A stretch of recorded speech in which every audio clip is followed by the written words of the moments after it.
Urine అసలు ఆపాలన్నా కూడా hold ఆపుకోలేరు. చేసే కెపాసిటీ తగ్గిపోతది. కెపాసిటీ తగ్గిపోతా హ్మ్. ఉంటుంది. అది మజిలే కదా! ఆ హ్మ్. మజిల్ లూజ్ అయింది అనంటే, మజిల్స్ కెపాసిటీ తగ్గిందంటే, హ్మ్.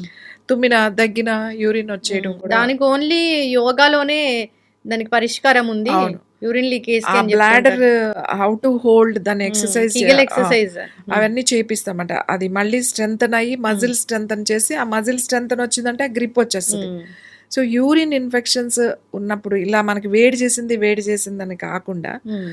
ప్రాపర్ వేలో మనకు నిజంగానే వేడి చేసింది ఇట్లా అనిపిస్తుంది. కానీ మనకేమి హ్మ్. లేదు అన్నప్పుడు, ద బెస్ట్ హ్మ్. రెమెడీ ఏంటంటే కొబ్బరి నీళ్ళు. హ్మ్. ఒక గ్లాస్ కొబ్బరి నీళ్ళల్లో ధనియాలు హ్మ్. కొద్దిగా దోరగా వేపిచ్చి, పౌడర్ చేసి పెట్టుకొని, హ్మ్. ఒక స్పూన్ ధనియాల పొడి ఒక గ్లాస్ నీళ్ళల్లో వేసుకొని, కొంచెం ప్రొద్దున ఒక గ్లాసు, సాయంకాలం ఒక గ్లాసు తాగాలి.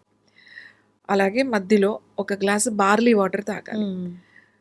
ఈ ధనియాల పొడి ఇలా తాగుతూ ఉండడం వల్ల మీ యూరిన్ ఇన్ఫెక్షన్ బాగా తగ్గుతుంది. హ్మ్. తరచూ వచ్చే యూరిన్ ఇన్ఫెక్షన్‌లు